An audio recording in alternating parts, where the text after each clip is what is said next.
ॐ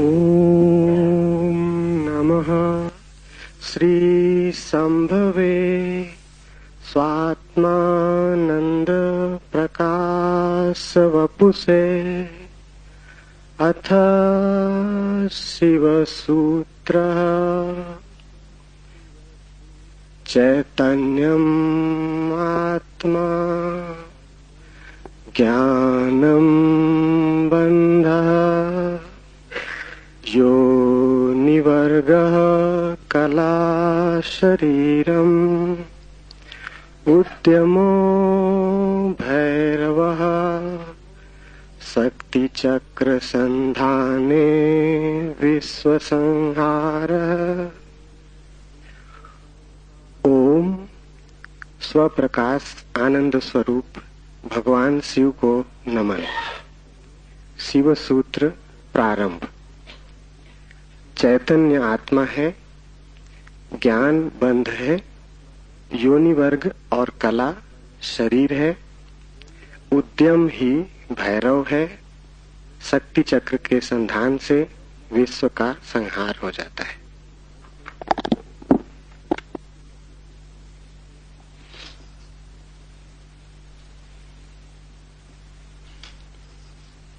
जीवन सत्य की खोज दो मार्गों से हो सकती। एक पुरुष का मार्ग है आक्रमण का, हिंसा का, छीन झपट का। एक स्त्री का मार्ग है समर्पण का, प्रतिक्रमण का। विज्ञान पुरुष का मार्ग है, विज्ञान आक्रमण है। धर्म स्त्री का मार्ग है, धर्म नमन है। इसे बहुत ठीक से समझ लें। इसलिए पूरब के सभी शास्त्र परमात्मा को नमस्कार से शुरू होते। वो नमस्कार केवल औपचारिक नहीं, वो केवल एक परंपरा और रीति नहीं। वो नमस्कार इंगित है कि मार्ग समर्पण का है, और जो विनम्र हैं केवल वे ही उपलब्ध हो सकेंगे,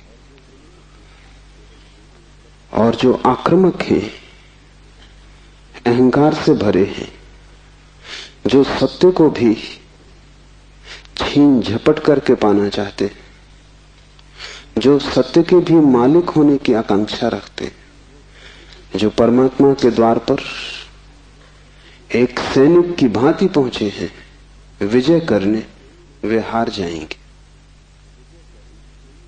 वे क्षुद्र को भला छीन झपट लें, विराट उनका न हो सकेगा। वे व्यर्थ को भला लूट के घर ले आए, लेकिन जो सार्थक है वो उनकी लूट का हिस्सा न बनेगा। इसलिए विज्ञान व्यर्थ को खोज लेता है, सार्थक चूक जाता है। मिट्टी, पत्थर, पदार्थ के संबंध में जानकारी मिल जाती, लेकिन आत्मा और परमात्मा की जानकारी छूट जाती। ऐसे ही जैसे तुम राह चलती एक स्त्री पर हमला कर दो, बलात्कार हो जाएगा।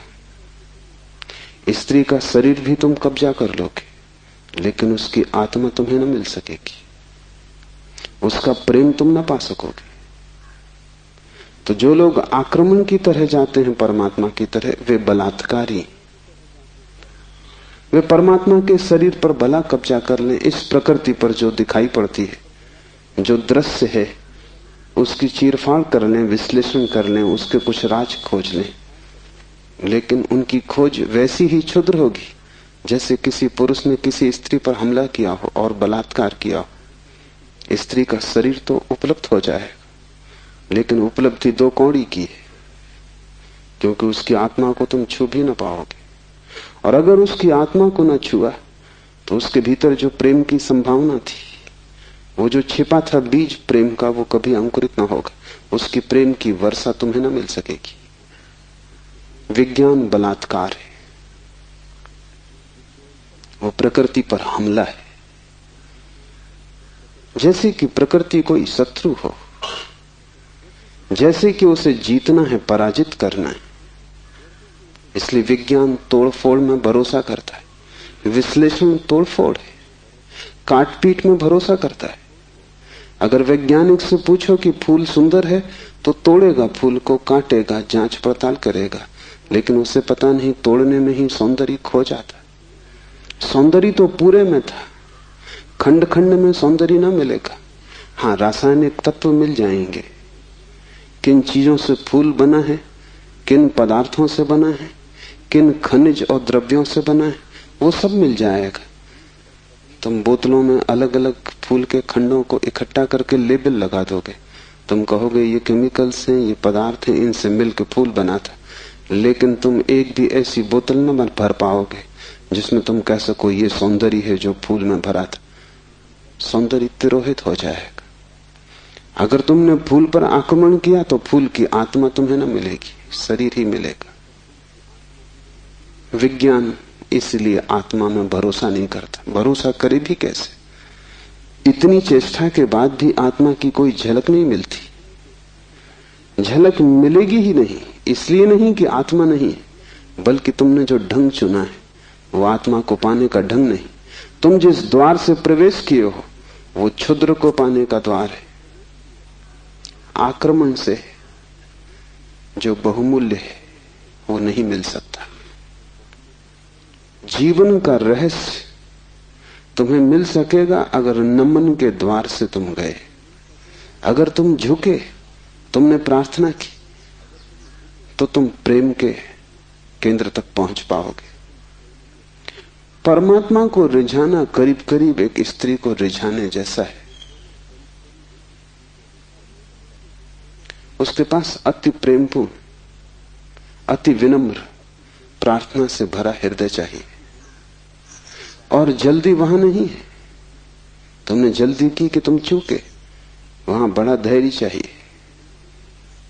तुम्हारी जल्दी और उसका हृदय बंद हो जाएगा, क्योंकि जल्दी भी आक्रमण की खबर है। इसलिए जो परमात्मा को खोजने चलते हैं उनके जीवन का ढंग दो शब्दों में समाया हुआ है, प्रार्थना और प्रतीक्षा।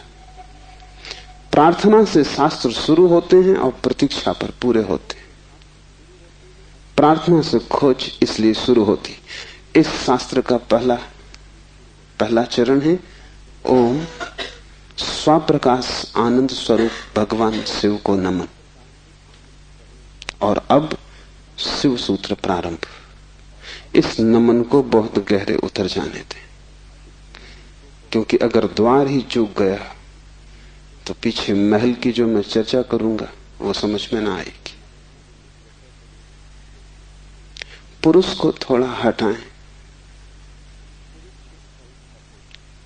आक्रामक वृत्ति को थोड़ा दूर करें। ये समझ कुछ बुद्धि से आने वाली नहीं, हृदय से आने वाली है। ये समझ कुछ तुम्हारे तर्क पर निर्भर न करेगी, ये तुम्हारे प्रेम पर निर्भर करेगी। इस शास्त्र को तुम समझ पाओगे, लेकिन वो समझ ऐसी न होगी जैसे कोई गणित को समझता है। वो समझ ऐसी होगी जैसे कोई काव्य को समझता है।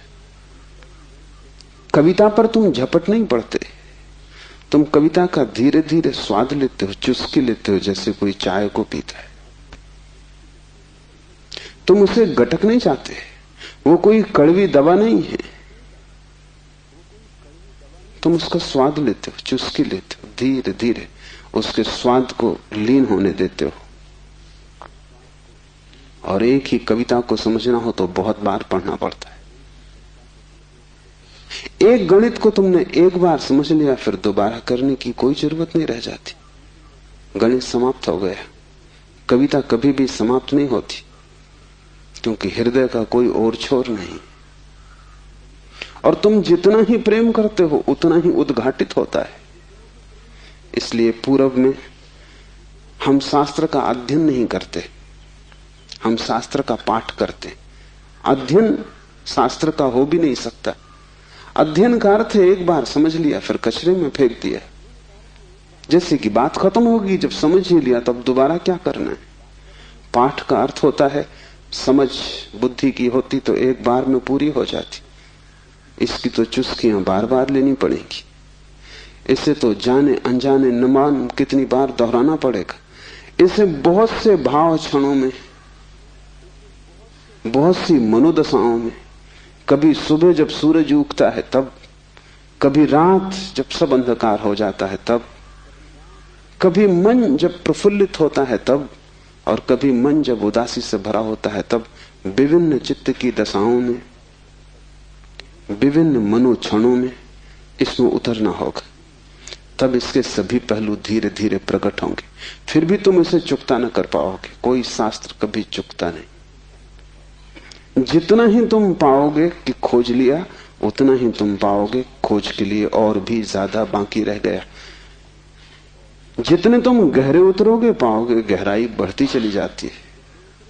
शास्त्र को कभी पाठ ही चुका नहीं पाता। पाठ का मतलब ही यही है कि बार बार, बहुत बार। पश्चिम इस बात को समझ भी नहीं पाता। उनकी पकड़ के बाहर है कि लोग गीता को हजारों साल से क्यों पढ़ रहे हैं, और एक ही आदमी रोज सुबह उठ के गीता पढ़ लेता है। पागल हो गया है। उनको ख्याल में नहीं कि पाठ की प्रक्रिया हृदय में उतारने की प्रक्रिया है। उसका समझ से बहुत वास्ता नहीं है, स्वाद से वास्ता है।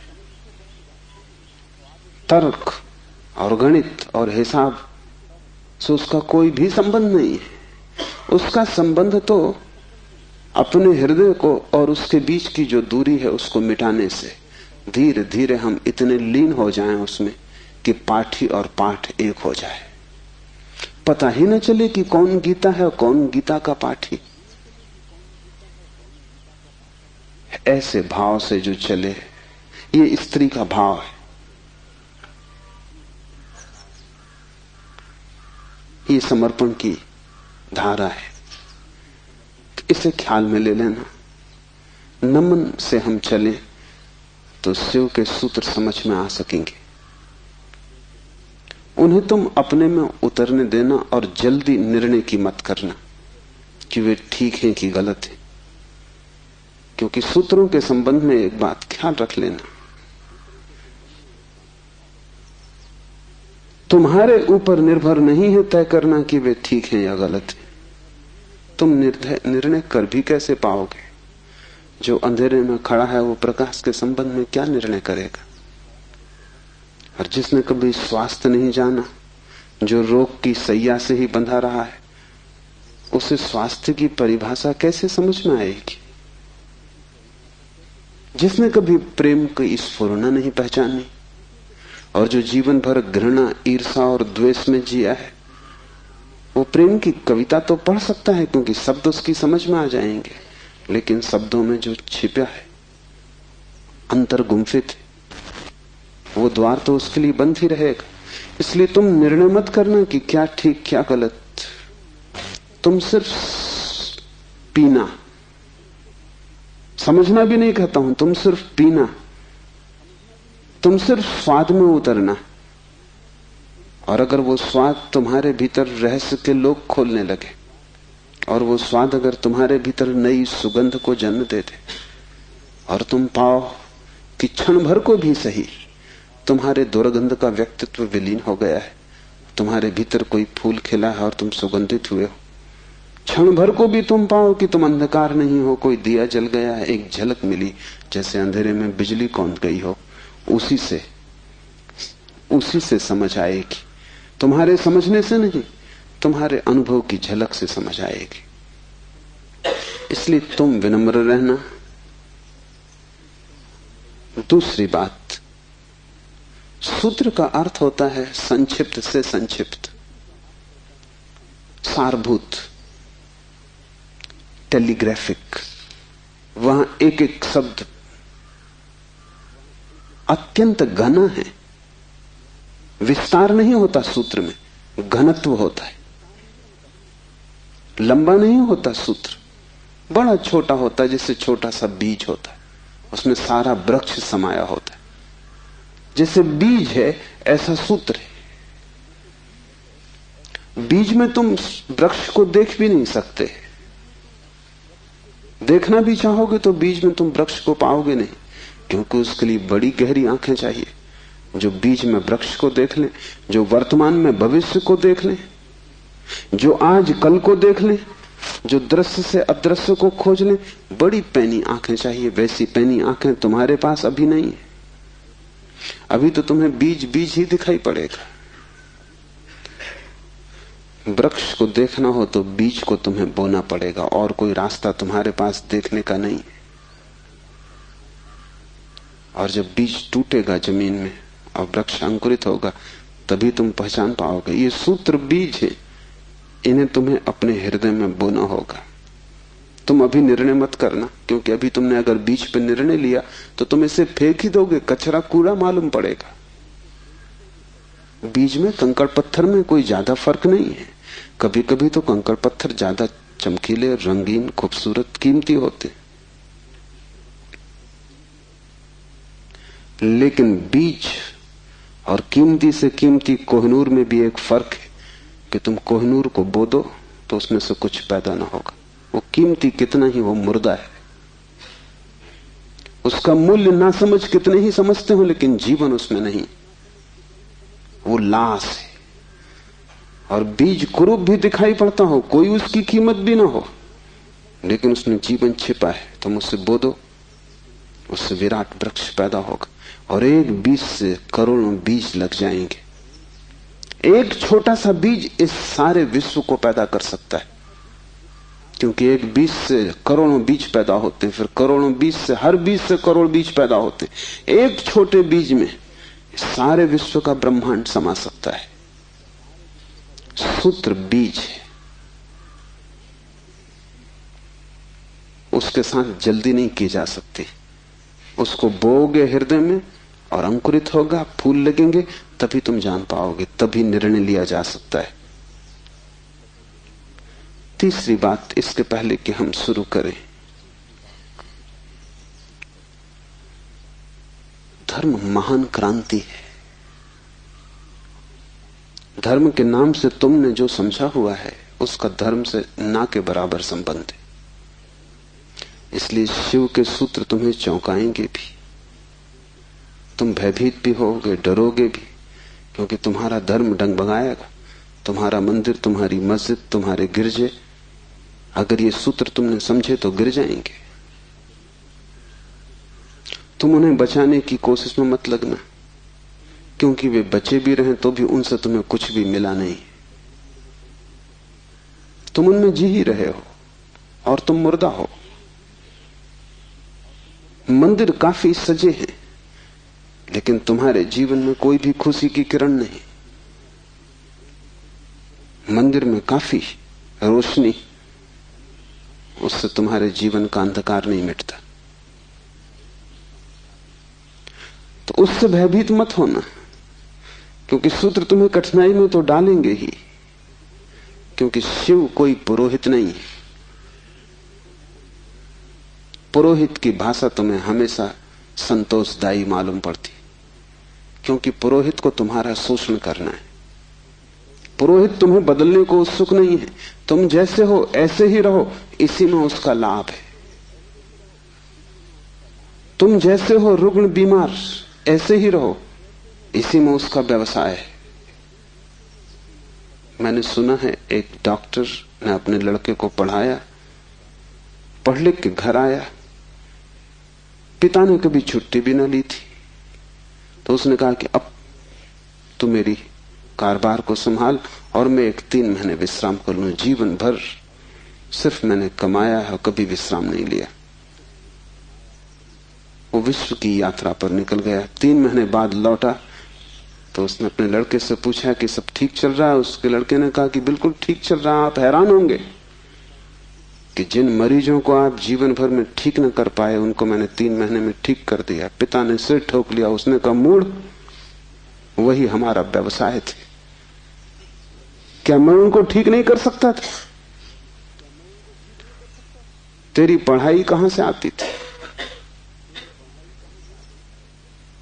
उन्हीं पर आधार था, और भी बच्चे पढ़ लिख लेते, तूने सब खराब कर दिया।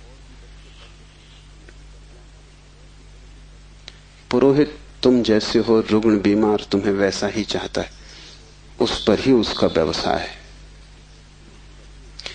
शिव कोई पुरोहित नहीं है,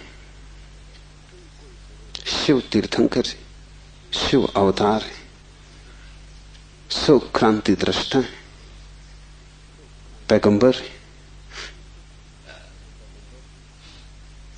वे जो भी कहेंगे वो आग है। अगर तुम जलने को तैयार हो तो ही उनके पास आना, अगर तुम मिटने को तैयार हो तो ही उनके निमंत्रण को स्वीकार करना, क्योंकि तुम मिटोगे तो ही नए का जन्म होगा। तुम्हारी राख पर ही नए जीवन की शुरुआत है। इन बातों को ख्याल में रख के एक एक सूत्र को समझने की कोशिश करें। पहला सूत्र है चैतन्य आत्मा। चैतन्य आत्मा है।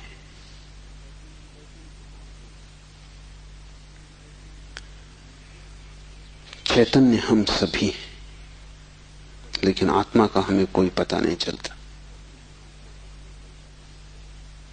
अगर चैतन्य ही आत्मा है तो हम सभी को पता चल जाना चाहिए। हम सब चैतन्य हैं, लेकिन चैतन्य आत्मा है, इसका क्या अर्थ होगा? पहला अर्थ, इस जगत में सिर्फ चैतन्य ही तुम्हारा अपना है। आत्मा का अर्थ होता है अपना, से सब पराया है। शेष कितना ही अपना लगे, पराया है। मित्र हो, परिजन हो, परिवार के लोग हो, धन हो, यश पद प्रतिष्ठा हो, बड़ा साम्राज्य हो, वह सब जिसे तुम कहते हो मेरा, वहां धोखा है, क्योंकि वो सभी मृत्यु तुमसे छीन लेगी। मृत्यु कसौटी है, कौन अपना है कौन पराया है। मृत्यु जिससे तुम्हें अलग कर दे वो पराया था, और मृत्यु तुम्हें जिससे अलग न कर पाए वो अपना था। आत्मा का अर्थ है जो अपना है। लेकिन जैसे ही हम सोचते हैं अपना, वैसा ही दूसरा प्रवेश कर जाता है। अपने का मतलब ही होता है कोई दूसरा जो अपना है।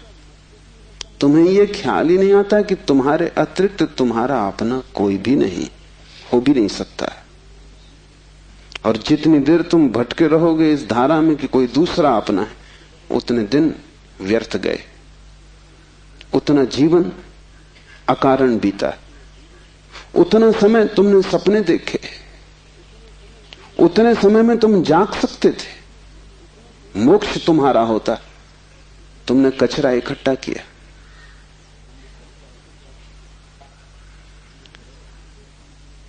सिर्फ तुम ही तुम्हारे हो, यह पहला सूत्र। मेरे अतिरिक्त मेरा कोई भी नहीं। ये बड़ा क्रांतिकारी सूत्र है, बड़ा समाज विरोधी, क्योंकि समाज जीता इसी आधार पर है कि दूसरे अपने हैं, जाति के लोग अपने हैं, देश के लोग अपने हैं। मेरा देश, मेरी जाति, मेरा धर्म, मेरा परिवार, मेरे का सारा खेल। समाज जीता है मेरी की धारणा पर। इसलिए धर्म समाज विरोधी तत्व है। धर्म समाज से छुटकारा है, दूसरे से छुटकारा है। और धर्म कहता है कि तुम्हारे अतिरिक्त तुम्हारा और कोई भी नहीं। ऊपर से देखने पर बड़ा स्वार्थी वचन मालूम पड़ेगा, क्योंकि ये तो ये बात हुई कि बस हम ही अपने हैं, तो तत्क्षण हमें लगता है ये तो स्वार्थ की बात हुई। ये स्वार्थ की बात नहीं।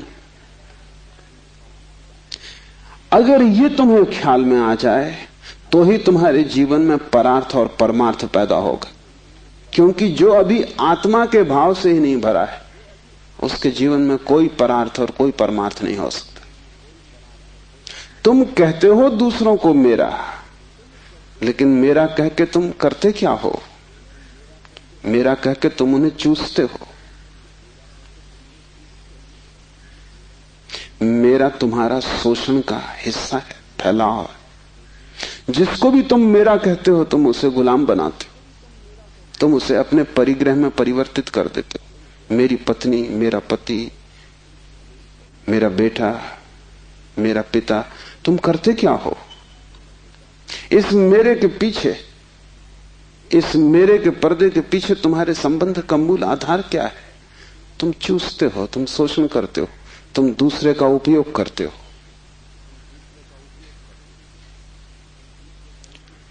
इस दूसरे के उपयोग को तुम सोचते हो परार्थ, तो तुम भ्रांति में हो। एक सम्राट बूढ़ा हुआ, उसके 3 बेटे थे और वो बड़ी चिंता में था किसको राज्य दे। तीनों ही योग्य और कुशल थे, तीनों ही समान गुणधर्मा थे, इसलिए बड़ी कठिनाई हुई। उसने एक दिन तीनों बेटों को बुलाया और कहा कि पिछले पूरे वर्ष में तुमने जो भी कृत्य महानतम किया हो, एक कृत्य जो पूरे वर्ष में महानतम हो, वो तुम मुझे कहो। बड़े बेटे ने कहा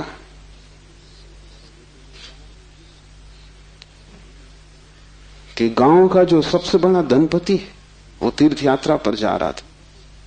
उसने करोड़ों रुपए के हीरे जवाहरात बिना गिने, बिना किसी हिसाब किताब के, बिना किसी दस्तखत लिए मेरे पास रख दिए और कहा कि जब मैं लौट आऊंगा तीर्थ यात्रा से मुझे वापस लौटा देना। चाहता मैं तो पूरे भी पा जा सकता था, क्योंकि न कोई लिखा पढ़ी थी, न कोई गवाह था। इतना भी न करता तो थोड़े बहुत बहुमूल्य हीरे में बचा लेता तो कोई कठिनाई न थी, क्योंकि उस आदमी ने ना तो गिने थे और ना कोई संख्या रखी थी। लेकिन मैंने सब जैसी की जैसी थैली वापस लौटा दी। पिता ने कहा तुमने भला किया, लेकिन मैं तुमसे पूछता हूं कि अगर तुमने कुछ रख लिए होते तो तुम्हें पश्चाताप, गिलानी, अपराध का भाव पकड़ता या नहीं? उस बेटे ने कहा निश्चित पकड़ता। तो बाप ने कहा इसमें परोपकार कुछ भी ना हुआ, तुम सिर्फ अपने पश्चाताप, अपनी पीड़ा से बचने के लिए ये किए हो। इसमें परोपकार क्या हुआ? हीरे बचाते तो ग्लानि मन को पीड़ा देती, कांटे की तरह चुभती, उस कांटे से बचने के लिए तुमने हीरे वापस दिए। काम तुमने अच्छा किया, ठीक है, लेकिन परोपकार कुछ भी ना हुआ।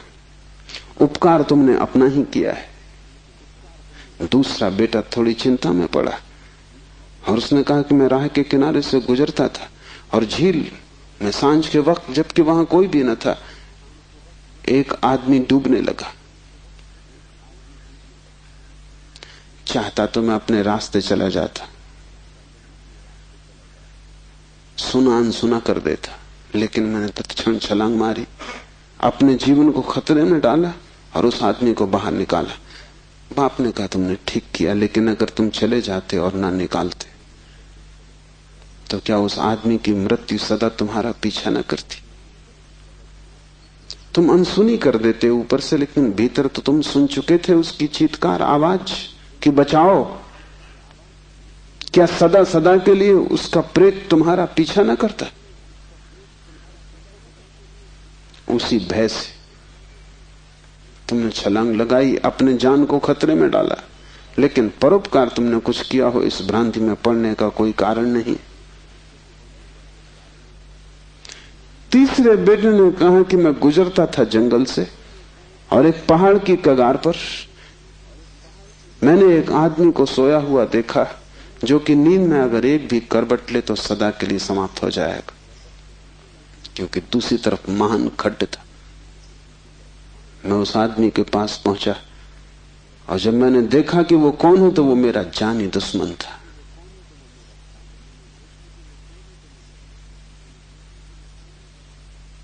मैं चुपचाप अपने रास्ते पे जा सकता था।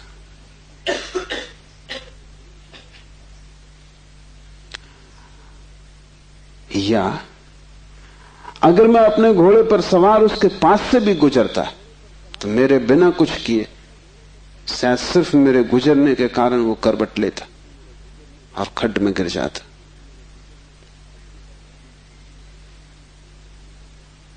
लेकिन मैं आहिस्ते से जमीन पर सरकता हुआ उसके पास पहुंचा कि कहीं मेरी आहट में वो गिर न जाए।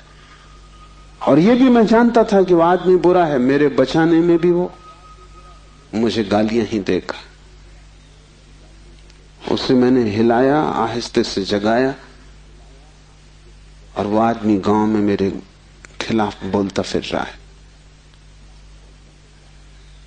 क्योंकि वो आदमी कहता है मैं मरने ही वहां गया था। इस आदमी ने वहां भी मेरा पीछा किया। इस जीने तो देता ही नहीं, इसने मरने भी न दिया।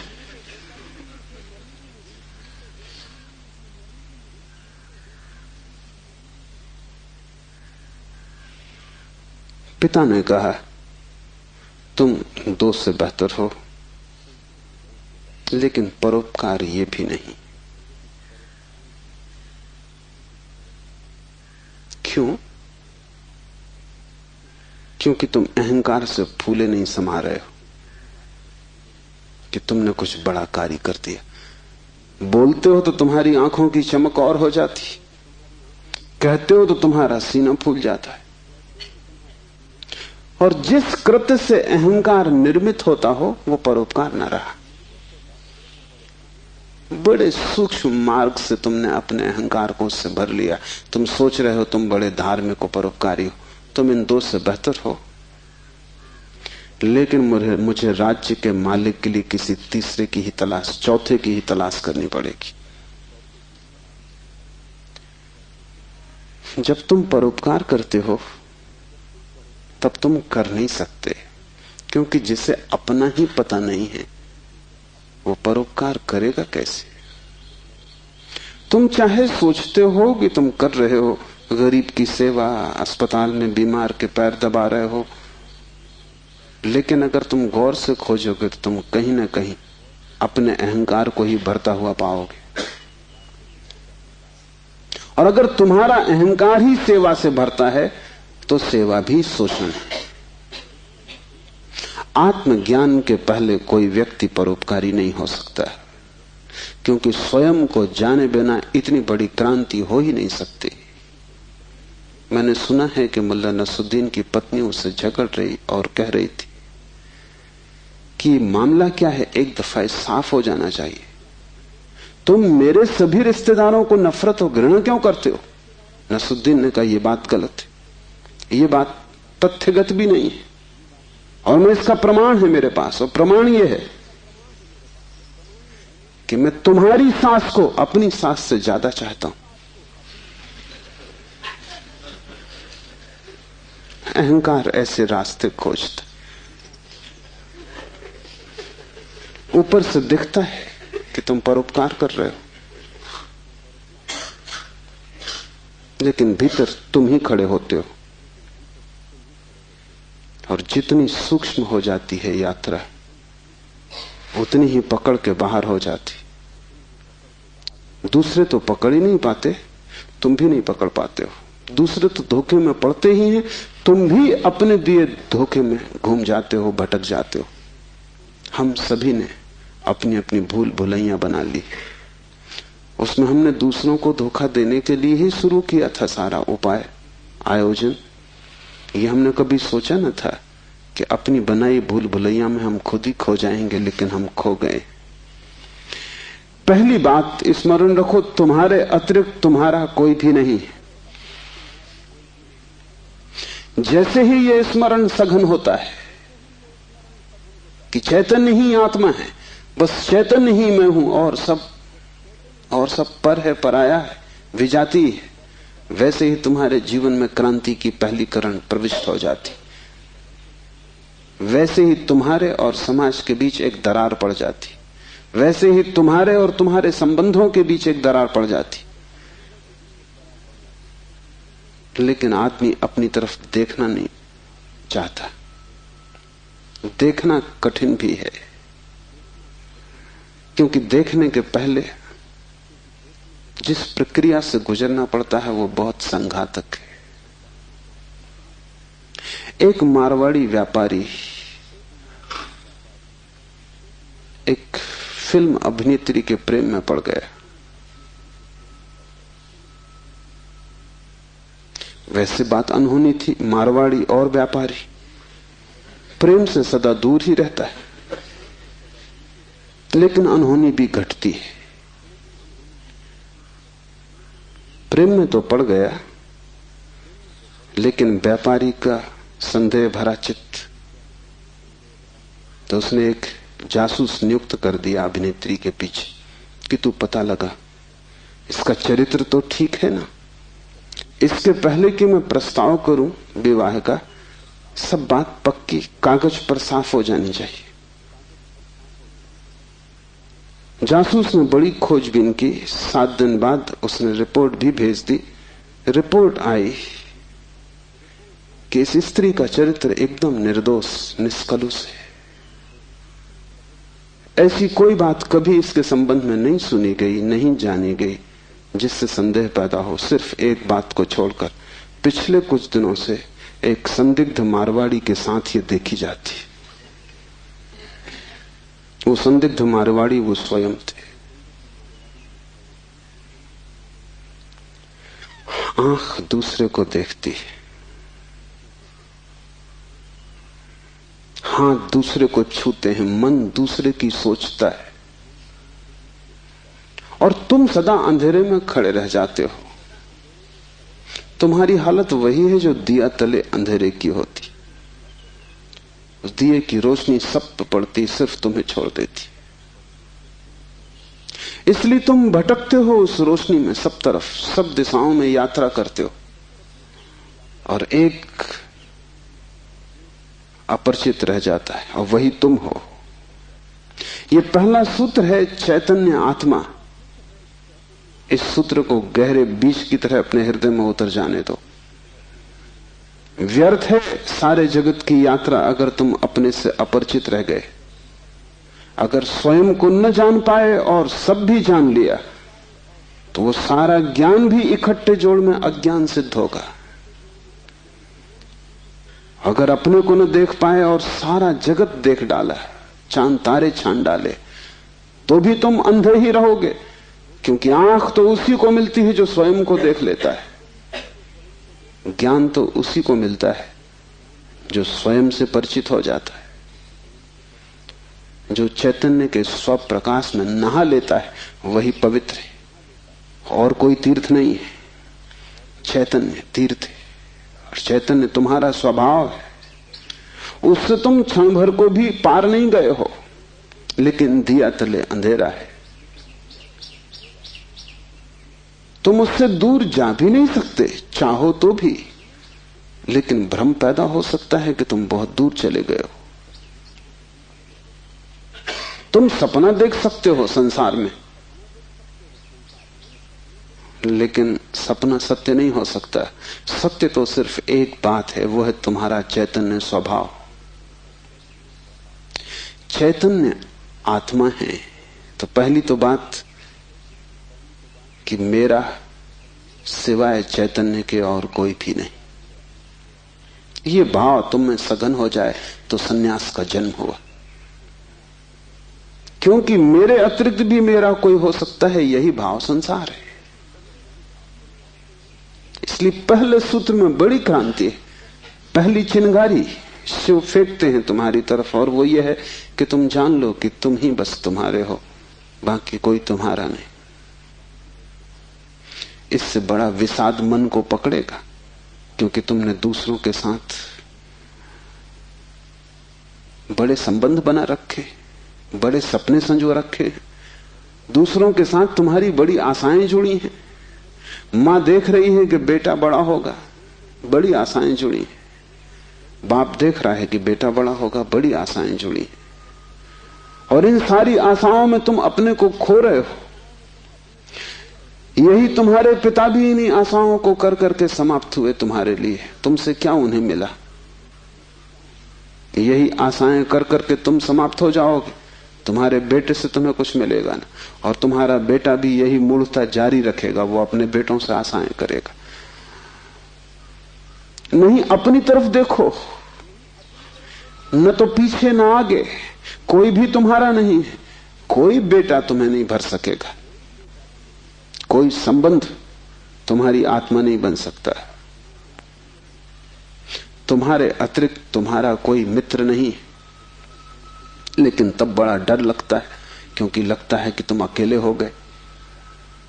और आदमी इतना भयभीत है कि गली से गुजरता है अकेले में तो भी जोर से गीत गाने लगता है। अपनी ही आवाज सुन के लगता है कि अकेला नहीं। तुम अपनी ही आवाज सुन रहे हो। बाप जब बेटे में अपने सपने रचा रहा है तो बेटे की कोई सहमति नहीं है। ये बाप खुद ही अकेले में सीटी बजा रहा है, इसलिए दुखी होगा कल, क्योंकि इसने जिंदगी भर सपने रचाए और ये सोचता है कि बेटा भी यही सपने देख रहा है। ये गलती में, बेटा अपने सपने देखेगा। तुम अपने सपने देख रहे हो, तुम्हारे बाप ने अपने सपने देखे थे। ये कहीं मिलते नहीं। हर बाप दुखी मरता है। क्या कारण होगा? क्योंकि जो जो सपने वो बांधता है वो सभी सपने बिखर जाते हैं। हर आदमी अपने सपने देखने को यहां है, तुम्हारे सपने देखने को नहीं। और तुम्हें अगर चाहिए कि एक आत्म स्थिति उपलब्ध हो जाए, एक तृप्ति मिले, तो तुम सपने किसी और के साथ मत बांधना, अन्यथा तुम भटकोगे।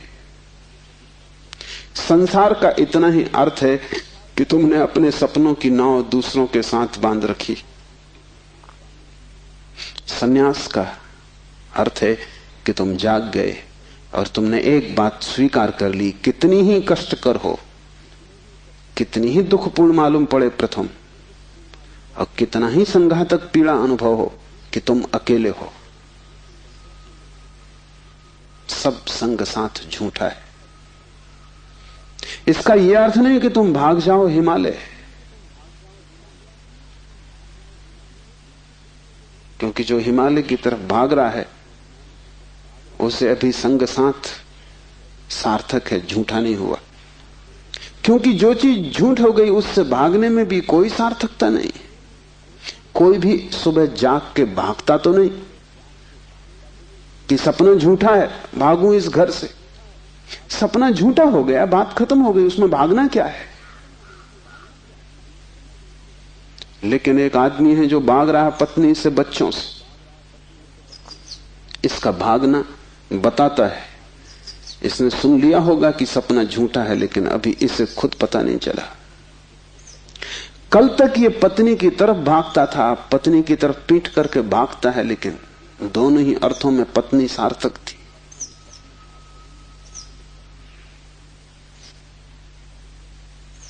एक जैन संत हुए, गणेश वर्णी। वर्षों पहले उन्होंने पत्नी त्याग दी। साधु पुरुष थे। कोई 20 वर्ष त्याग के बाद काशी में थे, तब खबर आई कि पत्नी मर गई। उनके मुंह से जो वचन निकला वो याद रख लेने जैसा है। उन्होंने कहा, चलो झंझट मिटी। उनके भक्तों ने इस वचन का अर्थ लिया कि बड़ी वीतरागता है। थोड़ा सोचो तो साफ हो जाएगा कि वीतरागता बिल्कुल नहीं। क्योंकि जिस पत्नी को 20 साल पहले छोड़ दिया उसकी झंझट अभी कायम थी तो ही मिट सकती है। गणित बिल्कुल सीधा और साफ है। ये पत्नी जो 20 साल पहले छोड़ दी, किसी न किसी तरह छाया की तरह पीछे चल रही होगी, ये मन में कहीं सवार होगी। इसका उपद्रव कायम था। 20 साल भी इसके उपद्रव को मिटा नहीं पाए थे छोड़ने के बाद। ये मन सतत सोचता रहा होगा, पक्ष में विपक्ष में। पत्नी के मरने पर ये वचन कि चलो झंझट मिटी, पत्नी के संबंध में कुछ भी नहीं बताते, सिर्फ पति के संबंध में बताते कि आदमी भाग तो गया छोड़कर, लेकिन छोड़ ना पाया।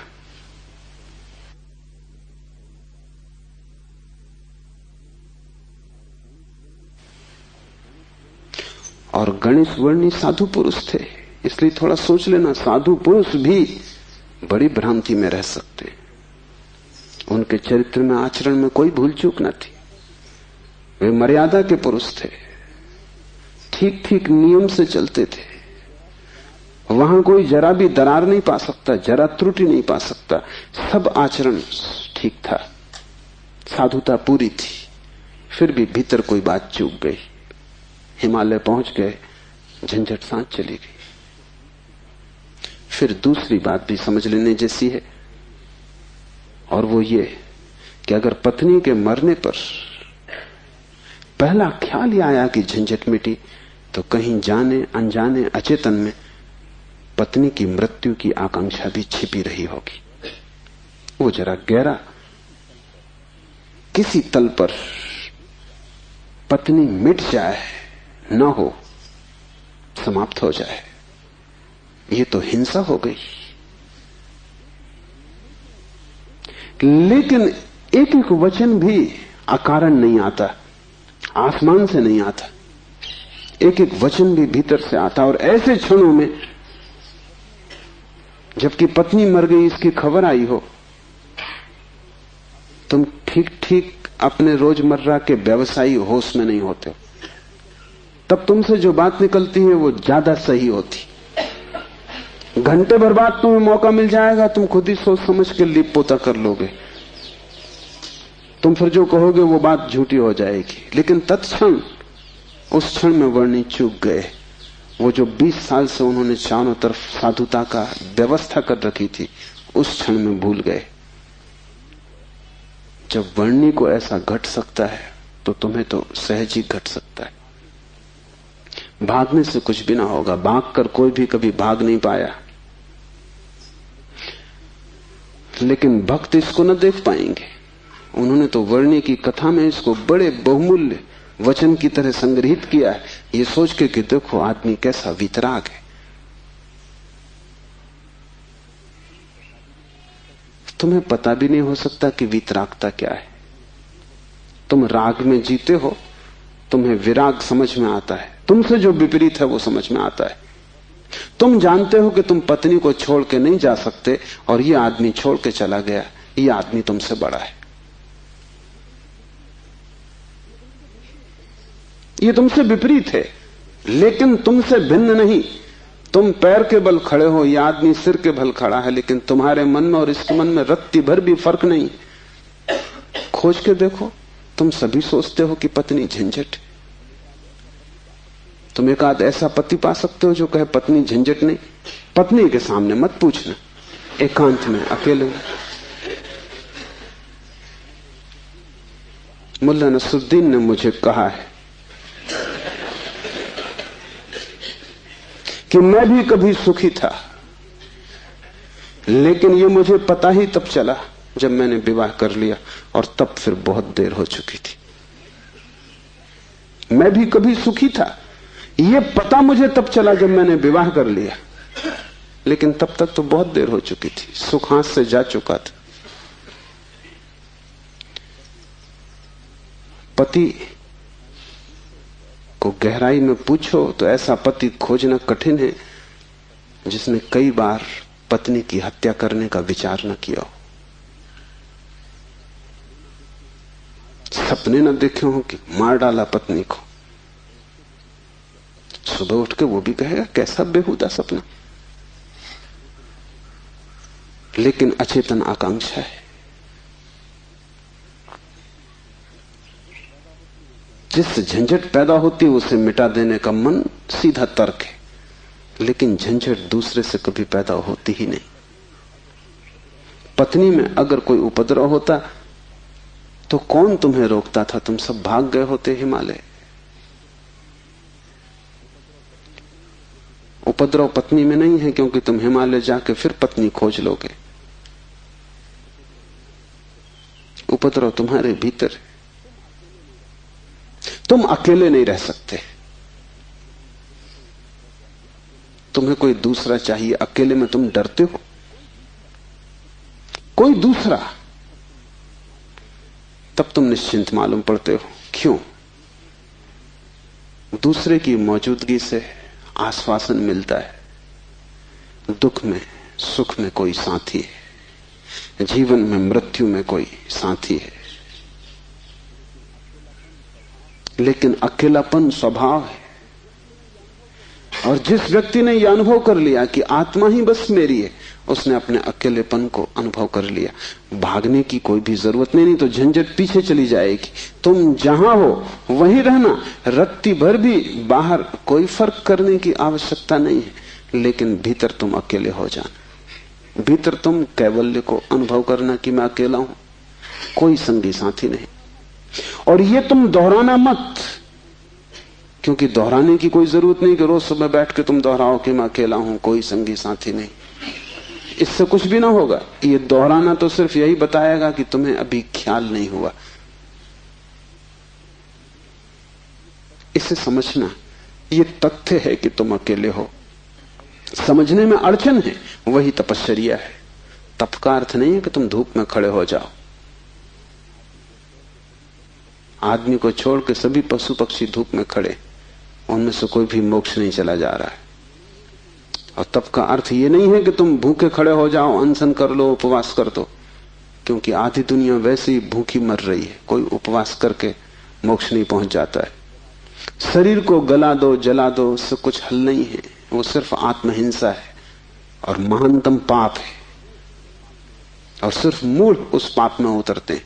जिन्हें थोड़ा भी बोध है वो ऐसी नासमझियां ना करेंगे। दूसरे को भूखा मारना अगर गलत है तो खुद को भूखा मारना सही कैसे हो सकता है? दूसरे को सताना अगर हिंसा है तो खुद को सताना अहिंसा कैसे हो सकती है?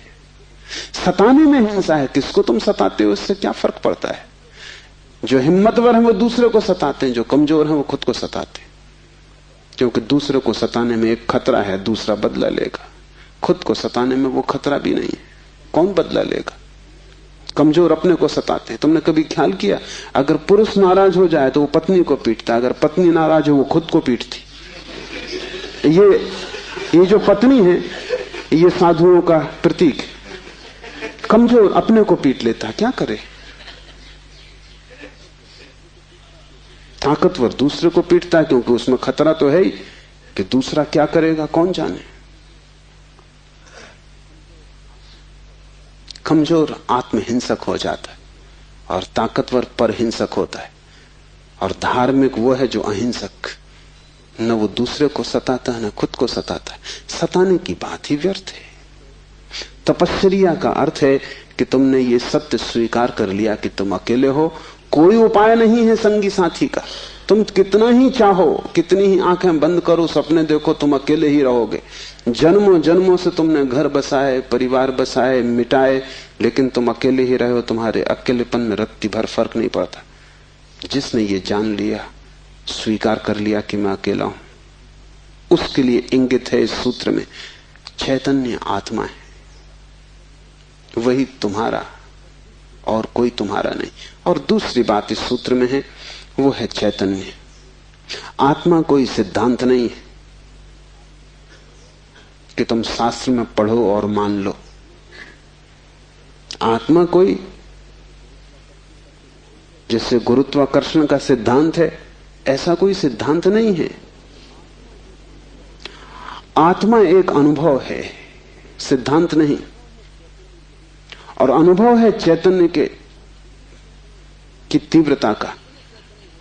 इसलिए तुम जितने चैतन्य होते जाओगे उतनी ही तुम्हें आत्मा का पता चलेगा। तुम जितने बेहोश होते चले जाओगे उतना ही तुम्हें अपना पता नहीं चलेगा, और तुम करीब करीब बेहोश हो। जो आत्मा को जानना चाहता है उसे किसी दर्शन शास्त्र की जरूरत नहीं है, उसे चैतन्य को जगाने की प्रक्रिया चाहिए। उसे विधि चाहिए जिससे वो ज्यादा चेतन हो जाए। जैसे कि आग को तुम उकसाते हो, राख जम जाती, तुम उकसा देते हो, राख झड़ जाती, अंगारे झलकने लगते। ऐसी तुम्हें कोई प्रक्रिया चाहिए जिससे तुम्हारी राख झड़े और अंगारा चमके, क्योंकि उसी चमक में तुम पहचानोगे कि तुम चैतन्य हो। और जितने तुम चैतन्य हो उतने ही तुम आत्मवान हो। जिस दिन तुम पाओगे कि मैं परम चैतन्य हूं, उस दिन तुम परमात्मा हो। तुम्हारी चेतना की मात्रा ही तुम्हारी आत्मा की मात्रा होगी। लेकिन अभी तुम करीब करीब बेहोश हो, अभी करीब करीब तुम जैसे शराब पिए हो। अभी तुम चल रहे हो, उठ रहे हो, काम कर रहे हो, लेकिन जैसे नींद में। होश तुम्हें नहीं है। कभी तुमने ख्याल किया, किताब पढ़ते वक्त तुम पूरा पेज पढ़ जाते हो, तब तुम्हें ख्याल आता है, अरे मैं पूरा पेज पढ़ भी गया और एक शब्द याद नहीं। तुमने कैसे पढ़ा होगा पूरा पेज? तुम पढ़ सकते हो सोए सोए, मन कहीं और रहा होगा, तुम पढ़ गए, तब तुम्हें होश पता चला कि ये तो पूरा पेज व्यर्थ गया। तुम कई बार रास्ते से चलते हो, तुम पूरा रास्ता चल जाते हो, तब तुम्हें ख्याल आता है कि तुम चल रहे हो। तुम काम करते हो और तुम्हें पता नहीं चलता कि तुम कर रहे हो। तुम बेहोशी में जी रहे हो और चैतन्य आत्मा है। और तुम पूछते हो क्या आत्मा है? तुम चाहते हो कोई प्रमाण दे, तुम चाहते हो कोई सिद्ध करे, कोई तर्क से तुम्हें समझा दे तो तुम भी मान लो, नहीं तो तुम नास्तिक हो जाओगे। नास्तिकता बेहोशी का सहज परिणाम है, आस्तिकता होश का फल। जितना तुम्हारा होश बढ़ेगा तो जरूरत नहीं है कि तुम मानो कि आत्मा है, क्योंकि कई ना समझ मान रहे हैं, उससे कुछ हल नहीं होता। इस मुल्क में तो सभी मानते हैं कि आत्मा है, लेकिन इससे क्या फर्क पड़ता है? तुम्हारे जीवन में कोई क्रांति इससे आती नहीं। शायद तुम इसलिए मान लेते हो कि हजारों साल से दोहराया जा रहा है, सुनते सुनते तुम्हारे कान पक गए, सुनते सुनते तुम भूल ही गए हो कि संबंध में सोचना भी है। सुनते सुनते पुनरुक्ति से आदमी सम्मोहित हो जाता है। एक ही बात बार बार दोहराई चली जाए तो तुम भूल जाते हो कि वो संदिग्ध, संदेह किया जा सकता है, विचार किया जाता है। और फिर आत्मा है, इससे तुम्हें बड़ा संतोष भी मिलता है। शरीर मरेगा ये तुम्हें पता है, आत्मा नहीं मरेगी, इससे बड़ी हिम्मत बनती है। और आत्मा कभी नहीं मरेगी, अग्नि उसे जलाएगी नहीं, शस्त्र उसे छेदेंगे नहीं, मृत्यु उसका कुछ बिगाड़ ना सकेगी। इससे तुम्हें बड़ी सांत्वना मिलती, पर सांत्वना सत्य नहीं है। आत्मा को कोई न तो स्वीकार कर सकता है सिद्धांत की तरह, और न पुनरुक्ति की तरह कोई सम्मोहित हो सकता है। आत्मा को तो केवल वही लोग जान पाते हैं जो चैतन्य को बढ़ाते हैं। इस तरह जियो कि तुम पर राख इकट्ठी ना हो, इस तरह जियो कि तुम्हारे भीतर का अंगारा जलता रहे, प्रकाशित हो। इस तरह जियो कि प्रति क्षण तुम होश में रहो, बेहोश नहीं। मुल्ला नसरुद्दीन को बच्चा पैदा हुआ, पहला ही लड़का था। नसरुद्दीन बड़ा खुश हुआ, अपने खास मित्र को बुलाया, खुशी मनाने दोनों शराब घर में गए। क्योंकि तुम एक ही खुशी जानते हो, बेहोशी। ये बड़े मजे की बात है। शिव, बुद्ध, महावीर, वे सब चिल्ला चिल्ला के कहते हैं कि दुनिया में एक ही आनंद है, वो है होश। और तुम एक ही सुख जानते हो, वो है बेहोशी। या तो तुम ठीक हो या वो ठीक है, दोनों तो ठीक नहीं हो सकते। मुल्ला नसरुद्दीन सीधा शराब घर गया, बजाय अस्पताल जाने के पहले बेटे को देखता। उसने कहा कि पहले जरा आनंद कर लें। कितने दिनों का सपना पूरा हुआ। डट के दोनों पी गए। जब दोनों पी के पहुंचे अस्पताल और कांच की खिड़की में से बेटे को देखा तो मुल्ला रोने लगा। उसने अपने मित्र से कहा, पहली तो बात मेरे जैसा मालूम नहीं होता। अपना उन्हें पता नहीं है अभी, अभी खुद की शक्ल भी वो पहचान ना सकेंगे। लेकिन मेरा जैसा नहीं मालूम होता। और दूसरी बात, बड़ा छोटा दिखाई पड़ता है। इतने छोटे बच्चे को लेकर करेंगे भी क्या? ये बचेगा? मित्र ने कहा मत घबराओ, जब मैं पैदा हुआ था तो मैं भी 3 ही पाउंड का था। नसरुद्दीन ने कहा फिर तुम बचे?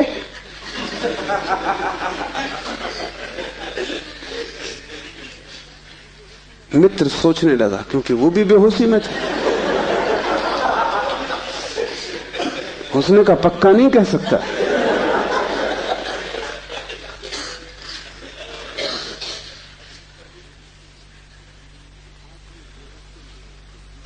आदमी बेहोशी में है, उसके जीवन का सारा परिप्रेक्ष्य, उसकी सारी दृष्टि उसकी बेहोशी से भर जाती, सब धुआं धुआं हो जाता है। तुम कुछ भी ठीक से नहीं देख पाते और तुम एक ही सुख जानते हो कि जब तुम अपने को भूल जाते हो, चाहे सिनेमा हो, चाहे संगीत हो, चाहे सेक्स हो, जहां भी तुम अपने को भूल जाते हो वहीं तुम कहते हो बड़ा सुख आए। भूलने को तुम सुख कहते हो, विस्मरण को? कारण है क्योंकि जब भी तुम होश से भरते हो तुम सिवाय दुख के अपने जीवन में कुछ भी नहीं पाते।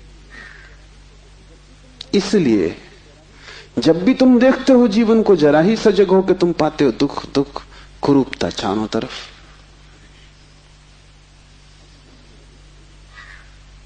एक मेरे मित्र अविवाहित ही रह गए, उनसे मैंने पूछा कि क्या हुआ, कैसे चूक गए? तो उन्होंने कहा कि बड़ी अड़चन आई। जिस स्त्री को मैं प्रेम करता था, जब मैं शराब पी लेता तब वो मुझे सुंदर मालूम पड़ती, तब मैं शादी करने को राजी, लेकिन तब वो राजी नहीं। और जब मैं होश में होता तब मैं राजी नहीं, तब वो राजी होती थी। इसलिए चूक गए, कोई उपाय ना हुआ, मेल ना हो सका। तुम जब भी आंख खोल कर देखोगे सब तरफ कुरूपता और दुख पाओगे। जब तुम बेहोश होते हो तब सब ठीक लगता है। इसलिए तुम्हें तकलीफ मालूम पड़ती, चैतन्य आत्मा असंभव। इसलिए दुख से गुजरना होगा। उसको ही तपश्चर्या कहा है। जब कोई व्यक्ति जागना शुरू करता है तो पहले तो उसे दुख में से ही गुजरना होगा, क्योंकि तुमने जन्मों जन्मों तक दुख अपने चारों तरफ निर्मित किए हैं। कौन उनसे गुजरेगा तुम अगर न गुजरे तो? इसको हमने कर्म कहा है। कर्म का कुल इतना ही अर्थ है कि जन्मों जन्मों तक हमने चारों तरफ दुख निर्मित किए, जाने अनजाने हमने दुख की फसल बोई है, काटेगा कौन? तो जब भी तुम होश में आते हो तुम्हें फसल दिखाई पड़ती, बड़ी लंबी, इस खेत से तुम्हें गुजरना पड़ेगा। डर के मारे तुम वहीं बैठ जाते हो, फिर आंख बंद करके शराब पी लेते हो कि ये तो बहुत झंझट का काम है। लेकिन जितनी तुम शराब पीते हो उतनी ये फसल बढ़ती जाती। हर जन्म तुम्हारे कर्म की श्रृंखला में कुछ और जोड़ जाता है, घटाता नहीं। तुम और भी गर्त में उतर जाते हो, नरक और करीब आ जाता है। होश से भरोगे तो पहला तो घटना ये घटने ही वाली है कि तुम्हारे जीवन में चारों तरफ दुख दिखाई पड़ेगा, नरक, क्योंकि तुमने वो निर्मित किया है। और अगर तुमने हिम्मत रखी, साहस रखा और तुम उस दुख से गुजर गए, तो जिस दुख से तुम सचेतन रूप से गुजर जाओगे वो फसल कट गई। उन दुखों से तुम्हें न गुजरना पड़ेगा फिर। और अगर एक बार तुम सारी दुख की श्रृंखला से गुजर जाओ, कर्म की श्रृंखला से, क्योंकि वो तुम्हारी आत्मा के चारों तरफ बंधी हुई जंजीरें, अगर तुम उन सब से गुजर जाओ और होश न खो और हिम्मत जारी रखो कि कोई फिक्र नहीं, जितना दुख मैंने पैदा किया है मैं गुजरूंगा, मैं अंत तक जाऊंगा। मैं उस प्रथम घड़ी तक जाना चाहता हूं जब मैं निर्दोष था और दुख की यात्रा शुरू न हुई थी, जब मेरी आत्मा परम पवित्र थी और मैंने कुछ भी संग्रह न किया था दुख का। मैं उस समय तक प्रवेश करूंगा ही, चाहे कुछ भी परिणाम हो, कितना ही दुख, कितनी ही पीड़ा। अगर तुमने इतना साहस रखा तो आज नहीं कल दुख से पार होकर तुम उस जगह पहुंच जाओगे जहां शिव का सूत्र तुम्हें समझ में आएगा, चैतन्य आत्मा है। और एक बार तुम अपने भीतर के चैतन्य में प्रतिष्ठित हो जाओ, फिर तुमसे कोई दुख पैदा नहीं होता, क्योंकि बेहोश आदमी अपने चारों तरफ दुख पैदा करता है। तुमने देखा है शराबी को चलते हुए रास्ते पर वो कैसा डगमगाता है? ऐसी तुम्हारी जिंदगी है। कहीं पैर रखते हो, कहीं पड़ता है। कहीं जाना चाहते हो, कहीं पहुंच जाते हो। कुछ करना चाहा था, कुछ और ही हो जाता है। कुछ कहने निकले थे, कुछ और ही कह के घर लौट आते हो। इसे तुम रोज देख रहे हो, फिर भी तुम समझ नहीं पाते कि क्यों हो रहा है। तुम गए थे किसी से क्षमा मांगने और झगड़ा करके वापस आ गए। होश में हो तुम बात प्रेम की कर रहे थे, दुश्मनी हो गई।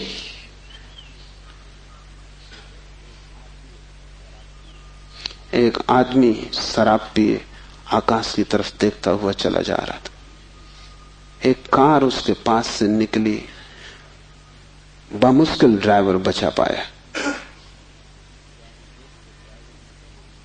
गाड़ी रोक के ड्राइवर ने कहा, महानुभाव, अगर आप नहीं देखते वहां जहां आप जा रहे हैं तो फिर आप वहीं चले जाएंगे जहां आप देख रहे हैं।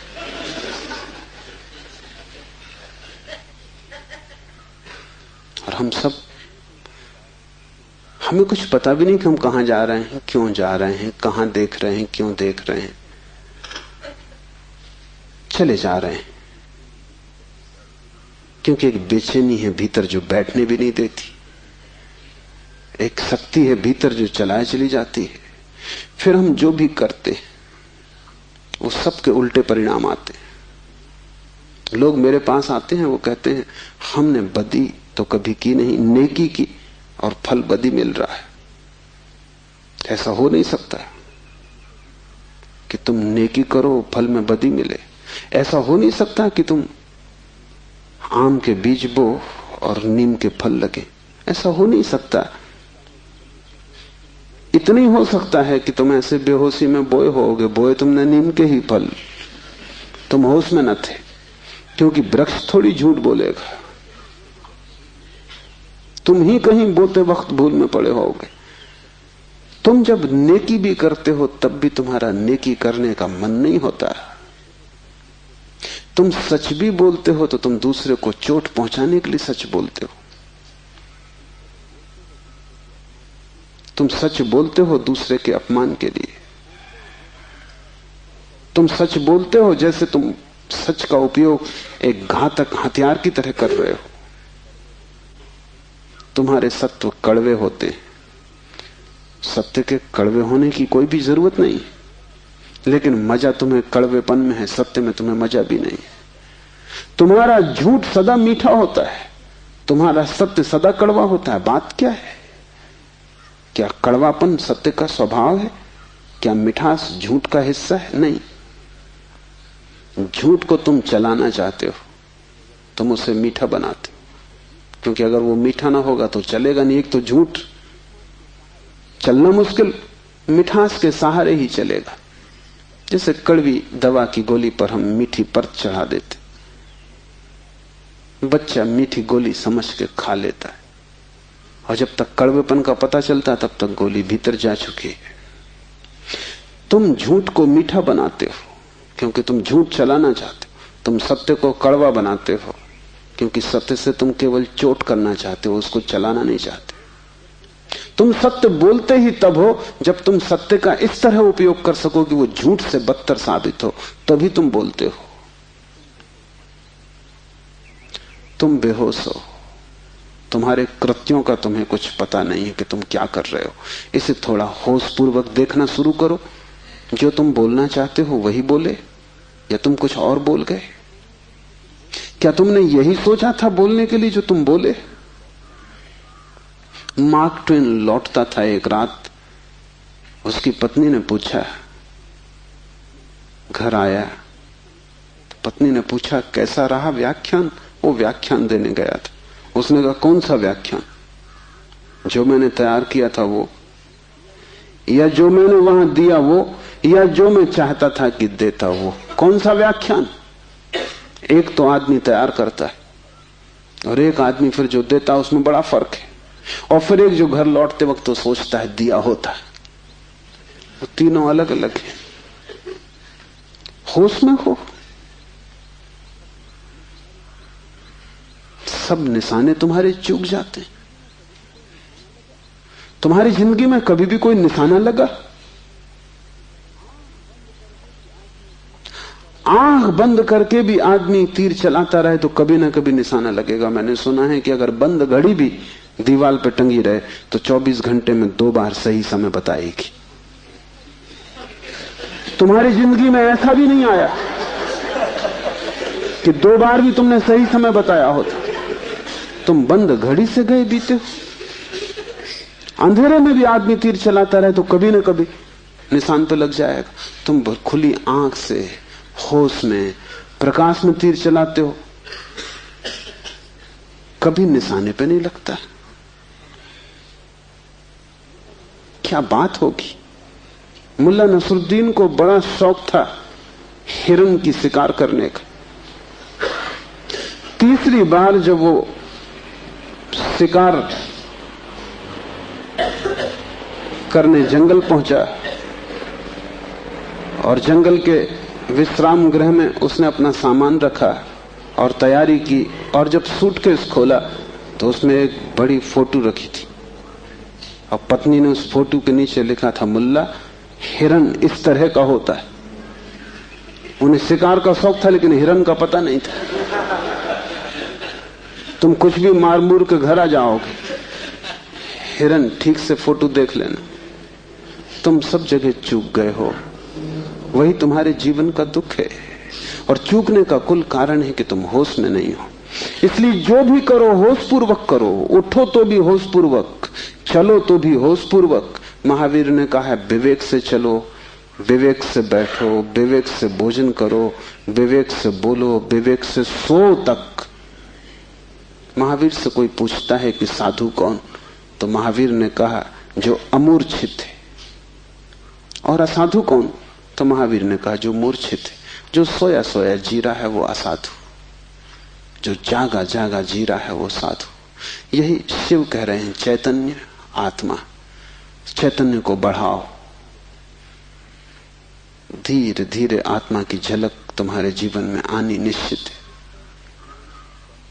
दूसरा सूत्र है ज्ञानम बंधा। ज्ञान बंध है। बड़ी हैरानी का सूत्र है।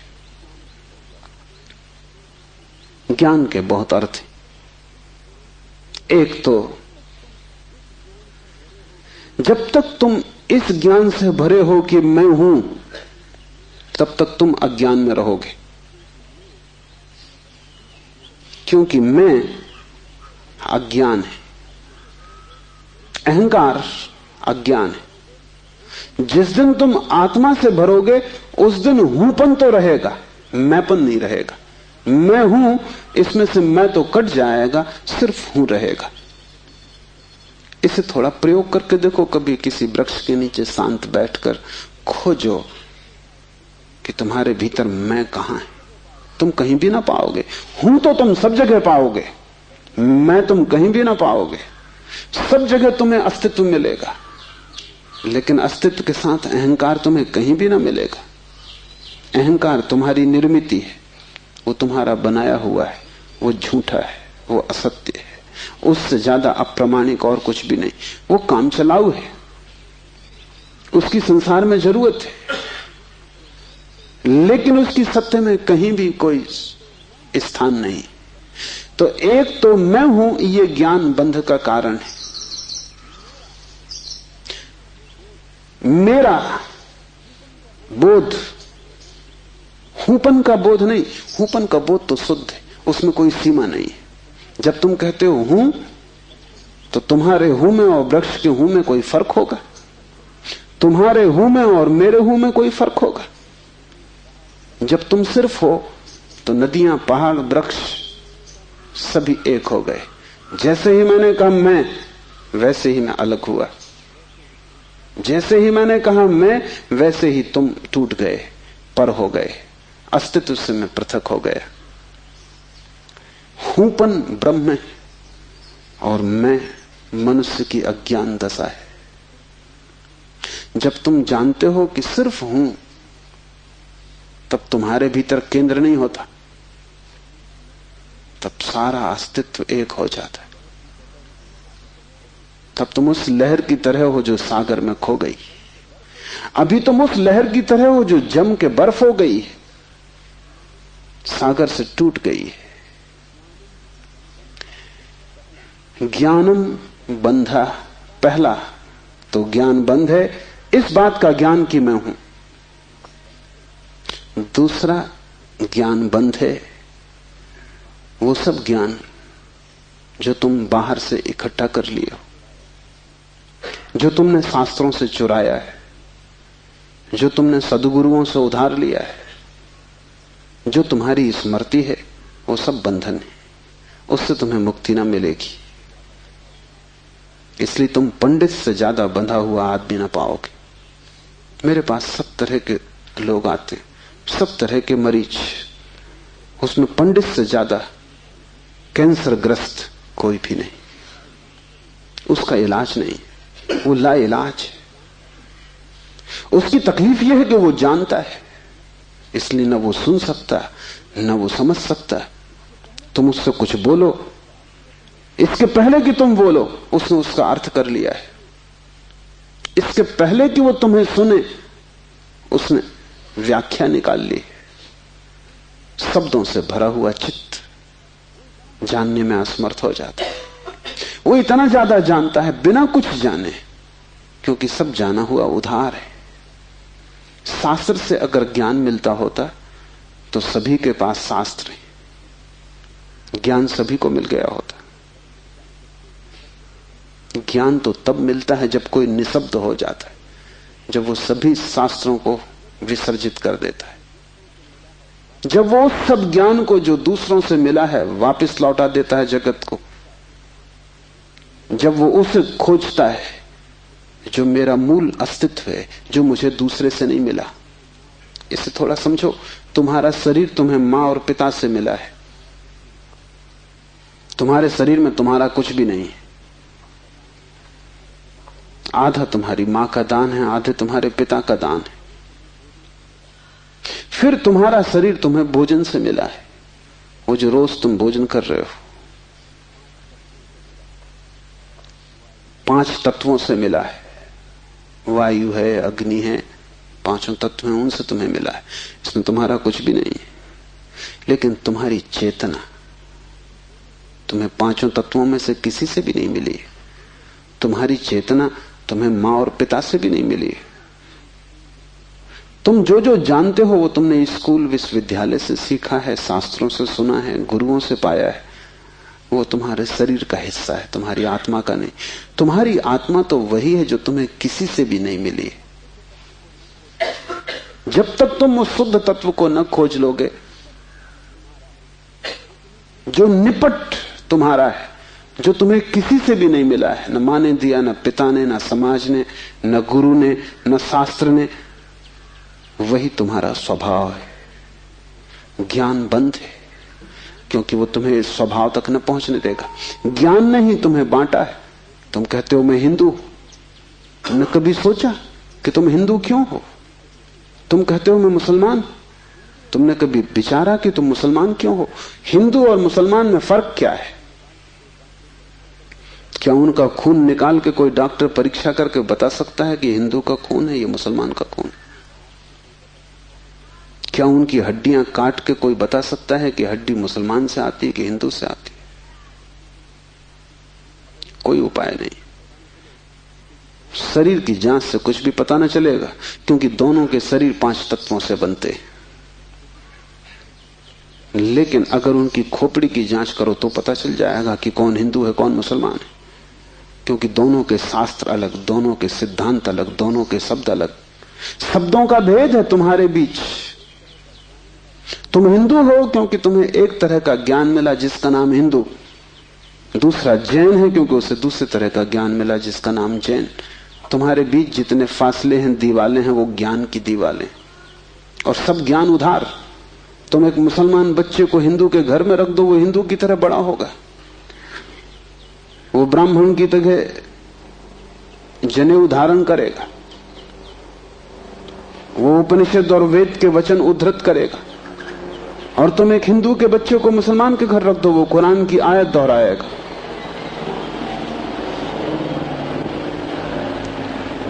ज्ञान तुम्हें बांटता है, क्योंकि ज्ञान तुम्हारे चारों तरफ एक दीवार खींच देता है, और ज्ञान तुम्हें लड़ाता है, और ज्ञान तुम्हारे जीवन में वैमनस्य और शत्रुता पैदा करता है। थोड़ी देर को सोचो, अगर तुम्हें कुछ भी ना सिखाया जाए कि तुम हिंदू हो या मुसलमान या जैन या पारसी, तो तुम क्या करोगे? तुम बड़े होगे एक मनुष्य की भांति, तुम्हारे बीच कोई दीवार ना होगी। दुनिया में कोई 300 धर्म है, 300 कारागृह, और हर आदमी पैदा होते से एक कारागृह या दूसरे कारागृह में डाल दिया जाता है। और पंडित पुरोहित बड़ी चेष्टा करते हैं कि बच्चे पर जल्दी से जल्दी कब्जा हो जाए, उसको वो धर्म शिक्षा कहते हैं। उससे ज्यादा अधर्म और कुछ भी नहीं है, वो उसको धर्म शिक्षा कहते हैं। 7 साल के पहले बच्चे को पकड़ लें, क्योंकि 7 साल का बच्चा अगर बड़ा हो गया तो फिर पकड़ना रोज रोज मुश्किल होता जाएगा। और बच्चे को अगर थोड़ा भी बोध आ गया तो फिर वो सवाल उठाने लगेगा, और सवालों का जवाब पंडितों के पास बिल्कुल नहीं है। पंडित सिर्फ मूढ़ों को तृप्त कर पाते हैं। जितनी कम बुद्धि का आदमी हो, पंडित से उतनी जल्दी तृप्त हो जाता है। वो एक प्रश्न पूछता, उत्तर मिल जाता है। तुम जाते हो पंडित से पूछते हो संसार को किसने बनाया, वो कहता भगवान ने। तुम प्रश्न घर लौटाते हो बिना पूछे कि भगवान को किसने बनाया। अगर तुम दूसरा प्रश्न पूछते, पंडित नाराज हो जाता, क्योंकि उसका उसे भी पता नहीं, किताब में वो लिखा नहीं। और फिर झंझट की बात है, परमात्मा को किसने बनाया। फिर तुम पूछते ही चले जाओगे, वो कोई भी जवाब दे, तुम पूछोगे उसको किसने बनाया। अगर गौर से देखो तो तुम्हारे पहले सवाल का जवाब दिया नहीं गया है। पंडित ने तुम्हें सिर्फ संतुष्ट कर दिया क्योंकि तुम बहुत बुद्धिमान नहीं हो। और बच्चे अबोध, उनका अभी तर्क नहीं जगा, विचार नहीं जगा, अभी वो प्रश्न नहीं पूछ सकते। अभी तुम जो भी कचरा उनके दिमाग में डाल दो, वो उसे स्वीकार कर लेंगे। बच्चे सभी को स्वीकार कर लेते हैं, क्योंकि वो सोचते हैं जो भी दिया जा रहा है वो सभी ठीक है। बच्चा ज्यादा सवाल नहीं उठा सकता, सवाल उठाने के लिए थोड़ी प्रौढ़ता चाहिए। इसलिए सभी धर्म बच्चों की गर्दन पकड़ लेते हैं और फांसी लगा देते हैं। फांसी बड़ी सुंदर है। किसी के गले में बाइबल लटकी है, किसी के गले में समयसार लटका है, किसी के गले में कुरान लटकी है, किसी के गले में गीता लटकी। ये इतने प्रीतिकर बंधन है कि इनको छोड़ने की हिम्मत फिर जुटानी बहुत मुश्किल है। और जब भी तुम इन्हें छोड़ना चाहोगे, एक खतरा सामने आ जाएगा, क्योंकि इन्हें छोड़ा तो तुम अज्ञानी। क्योंकि जैसे तुम इनको छोड़ोगे, तुम पाओगे मैं तो कुछ जानता नहीं, बस ये किताब सारी संपदा है, इसको संभालो। अपने अज्ञान को छिपाने का यही तो एक उपाय है। लेकिन अज्ञान छिपने से अगर मिटता होता तो बड़ी आसान बात हो गई होती। अज्ञान छिपने से बढ़ता है, जैसे कोई अपने घाव को छिपा ले, उससे कुछ मिटेगा नहीं, घाव और भीतर भीतर बढ़ेगा, मवाद पूरे शरीर में फैल जाएगी। शिव कहते हैं ज्ञान बंद है, ज्ञान सीखा हुआ, ज्ञान उधार, ज्ञान दूसरे से लिया हुआ बंधन का कारण है। तुम उस सब को छोड़ देना जो दूसरे से मिला है, तुम उसकी तलाश करना जो तुम्हें किसी से भी नहीं मिला, तुम उसकी खोज में निकलना, उस चेहरे की खोज में जो तुम्हारा है। तुम्हारे भीतर छिपा हुआ एक झरना है चैतन्य का, जो तुम्हें किसी से भी नहीं मिला, जो तुम्हारा स्वभाव है, जो तुम्हारी निज संपदा है, निजत्व है, वही तुम्हारी आत्मा है। तीसरा सूत्र है योनि वर्ग और कला शरीर है। योनि से अर्थ है प्रकृति, इसलिए हम स्त्री को प्रकृति कहते हैं। स्त्री शरीर देती है, वो प्रकृति की प्रतीक है। और कला का अर्थ है कर्ता का भाव। एक ही कला है, वो कला है संसार में उतरने की कला। और वो है कर्ता का भाव। इन दो चीजों से मिलकर तुम्हारा शरीर निर्मित होता है। तुम्हारे कर्ता का भाव, तुम्हारा अहंकार, और प्रकृति से मिला हुआ शरीर। अगर तुम्हारे भीतर कर्ता का भाव है तो तुम्हें योग्य शरीर प्रकृति देती चली जाएगी। इसी तरह तुम बार बार जन्मे हो। कभी तुम पशु थे, कभी पक्षी थे, कभी वृक्ष थे, कभी मनुष्य। तुमने जो चाहा है वो तुम्हें मिला है। तुमने जो आकांक्षा की है, तुमने जो कर्तृत्व की वासना की है, वही घट गया है। तुम्हारे कर्तृत्व की वासना घटना बन जाती है, विचार वस्तुएं बन जाते हैं। इसलिए बहुत सोच विचार के वासना करना, क्योंकि सभी वासनाएं पूरी हो जाती हैं देर अबेर। अगर तुम बहुत बार देखते हो आकाश में पक्षी को और सोचते हो कैसी स्वतंत्रता पक्षी को, खास हम पक्षी होते, देर न लगेगी, जल्दी तुम पक्षी हो जाओ। तुम अगर देखते हो एक कुत्ते को संभोग करते हुए और तुम सोचते हो कैसी स्वतंत्रता, कैसा सुख, जल्दी ही तुम कुत्ते हो जाओ। तुम जो भी वासना अपने भीतर संग्रहित करते हो वो बीज बन जाती। प्रकृति तो केवल शरीर देती है, कलाकार तो तुम ही हो, स्वयं को निर्माण करने वाले। अपने शरीर को तुमने ही बनाया है, ये कला का अर्थ है। कोई तुम्हें शरीर नहीं दे रहा है, तुम्हारी वासना ही निर्मित करती है। तुमने कभी ख्याल किया, रात तुम सोते हो तो आखिरी जो विचार होता है सोते समय, वही सुबह उठते वक्त पहला विचार होगा। रात भर तुम सोए रहे, वो बीज की तरह विचार भीतर पड़ा रहा, जो अंतिम था वो सुबह प्रथम होगा। तुम मरोगे इस शरीर से, आखिरी मरते क्षण में तुम्हारे सारे जीवन की वासना संग्रहित होकर बीज बन जाएगी। वही बीज नया गर्भ बन जाएगा। जहां से तुम मिटे वहीं से तुम फिर शुरू हो जाओगे। तुम जो भी हो ये तुम्हारा ही कृत्य है, किसी दूसरे को दोष मत देना। यहां कोई दूसरा है भी नहीं जिसको दोष दिया जा सके। ये तुम्हारे ही कर्मों का संचित फल है। तुम जो भी हो, सुंदर कुरूप, दुखी सुखी, स्त्री पुरुष, तुम जो भी हो, ये तुम्हारे ही कृत्यों का फल है। तुम ही हो कलाकार अपने जीवन के। मत कहना कि भाग्य ने बनाया है, क्योंकि वो धोखा है। उस भांति तुम जिम्मेवारी किसी और पर टाल रहे हो। मत कहना कि परमात्मा ने भेजा है। तुम परमात्मा पर जिम्मेदारी मत डालना, क्योंकि ये तरकीब है खुद के दायित्व से बचने की। इस कारागृह में तुम अपने ही कारण हो। जो व्यक्ति इस बात को ठीक से समझ लेता है कि अपने ही कारण में यहां हूं, उसके जीवन में क्रांति शुरू हो जाती। शिव कह रहे हैं योनि वर्ग और कला शरीर है। प्रकृति तो सिर्फ योनि है, वो तो सिर्फ गर्भ है। तुम्हारा अहंकार उस योनि में बीज बनता है।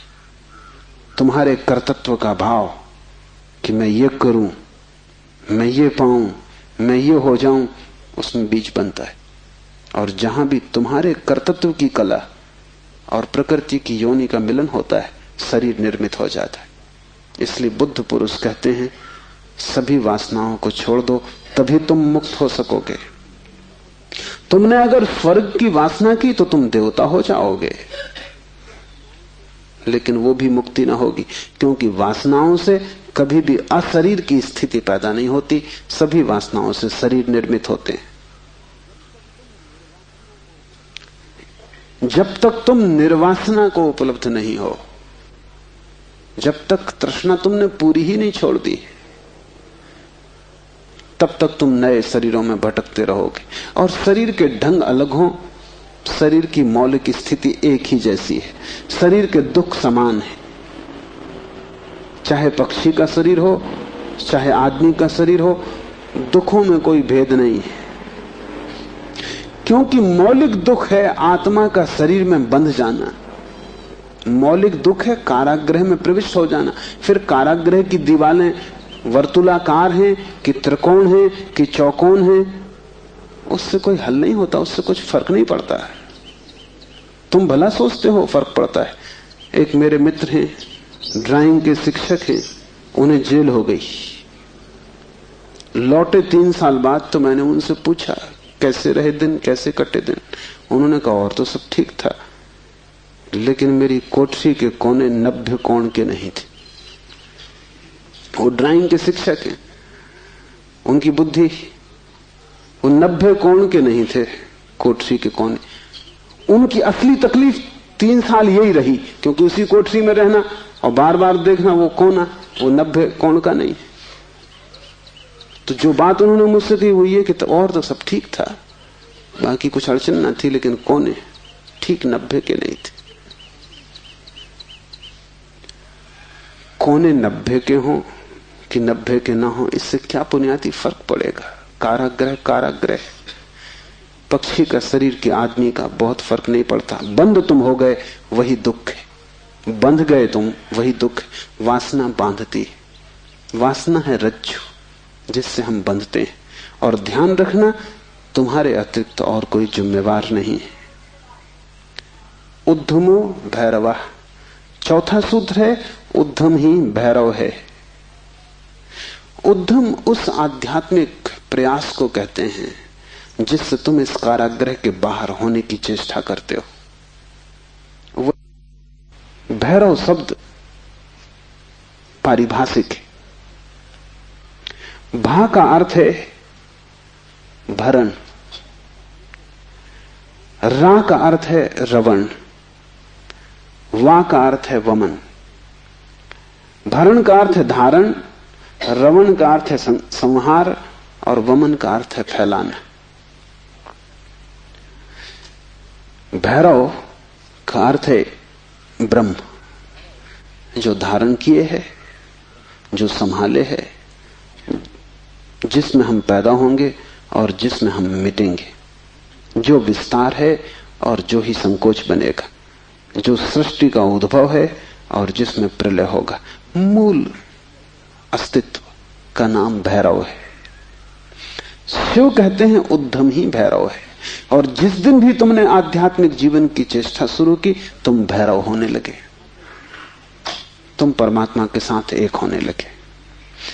तुम्हारी चेष्टा की पहली किरण और तुमने सूरज की तरफ यात्रा शुरू कर दी। पहला ख्याल तुम्हारे भीतर मुक्त होने का, और ज्यादा दूर नहीं है मंजिल, क्योंकि पहला कदम करीब करीब आधी यात्रा है। उद्धम भैरव है। पाओगे देर लगेगी, मंजिल पहुंचने में समय लगेगा, लेकिन तुमने चेष्टा शुरू की और तुम्हारे भीतर बीज आरोपित हो गया कि मैं उठूं इस कारागृह के बाहर, मैं जाऊं शरीर से मुक्त हूं, मैं हटूं वासना से, मैं अब और बीज न बोऊं इस संसार को बढ़ाने के, मैं और जन्मों की आकांक्षा न करूं। तुम्हारे भीतर जैसे ही ये भाव सघन होना शुरू हुआ कि अब मैं मूर्छा को तोड़ूं और चैतन्य बनूं, वैसे ही तुम भैरव होने लगे,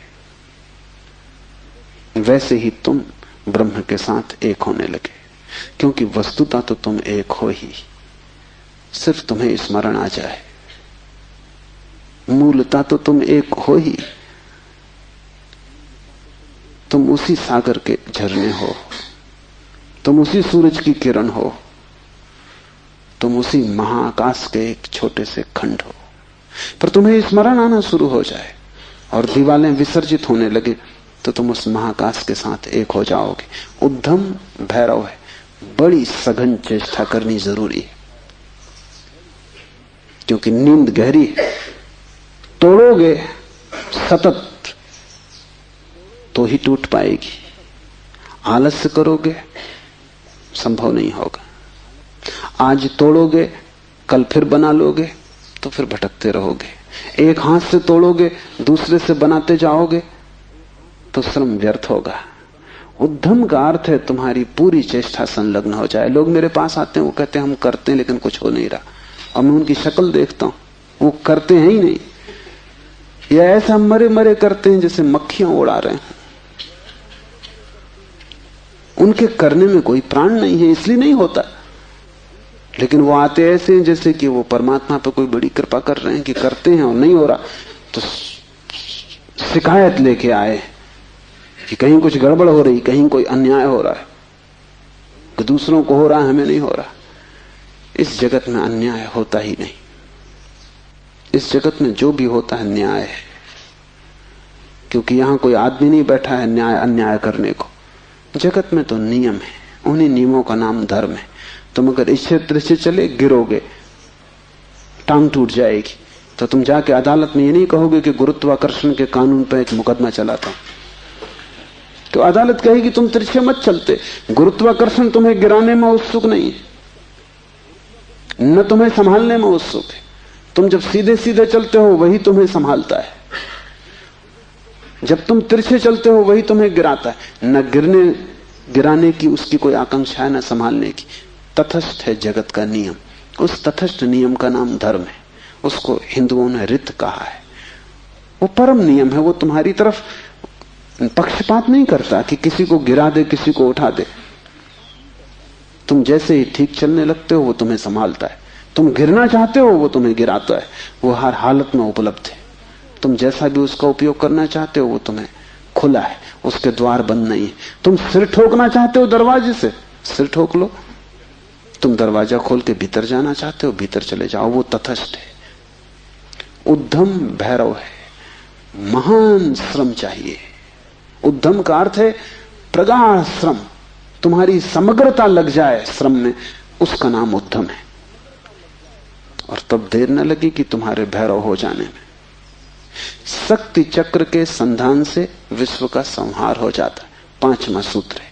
और अगर तुमने ठीक उद्यम किया, अगर तुमने अपनी संपूर्ण ऊर्जा को संलग्न कर दिया चेष्टा में, सत्य की खोज, परमात्मा की खोज या आत्मा की खोज में, तो तुम्हारे भीतर जो शक्ति का चक्र है वो पूर्ण हो जाता है। अभी तुम्हारे भीतर शक्ति का चक्र पूर्ण नहीं है, कटा बटा है। वैज्ञानिक कहते हैं कि बुद्धिमान से बुद्धिमान आदमी भी अपनी 15% से ज्यादा प्रतिभा का उपयोग नहीं करता। 85% प्रतिभा ऐसे ही सड़ जाती। ये तो बुद्धिमान आदमी की बात है। बुद्धू का क्या हिसाब, वो तो शायद करते ही नहीं। हम अपने शरीर की भी ऊर्जा का पूरा उपयोग नहीं करते, 5% ज्यादा से ज्यादा। तो अगर हम मंदे मंदे जीते, अगर हमारा दिया टिमटिमाता टिमटिमाता लगता है, तो कसूर किसका है? तुम जीते ही नहीं पूरी तरह। जैसे तुम जीने से भी भयभीत हो कि लपट कहीं जोर से ना आ जाए। तुम डरे डरे हो, तुम कपते कपते जीते हो। तो फिर शक्ति का जो चक्र है तुम्हारे भीतर वो पूरा नहीं हो पाता। तो तुम्हारी गाड़ी ऐसे चलती जैसे कभी कार को तुमने देखा हो, पेट्रोल कभी आता कभी नहीं आता, कभी कचरा आता, तो कार ऐसे चलती जैसे हिचकी खा रही हो। बस ऐसा तुम्हारा जीवन है, हिचकी खाते तुम चलते हो। जरा जरा सी शक्ति के खंड खंड आते, अखंड शक्ति नहीं हो पाती। जिस चीज में भी तुम अपनी पूरी शक्ति लगा दोगे, वो कोई भी हो चीज, अगर तुम चित्र बनाते हो और चित्रकार हो और तुमने अपनी पूरी शक्ति को चित्र बनाने में लगा दिया, पूरी, कि रत्ती भर बाकी ना बची, तो तुम वहीं से मुक्त हो जाओगे, क्योंकि वही उद्यम पूर्ण होते ही भैरव हो जाता है।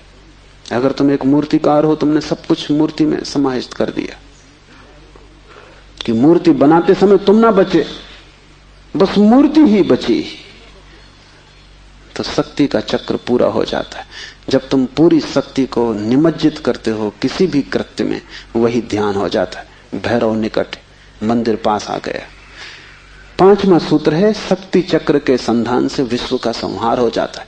और जब भी तुम्हारी शक्ति का चक्र पूरा होता है, टोटल, समग्र, अंश अंश नहीं, पूर्ण, उसी क्षण तुम्हारे लिए विश्व समाप्त हो गया।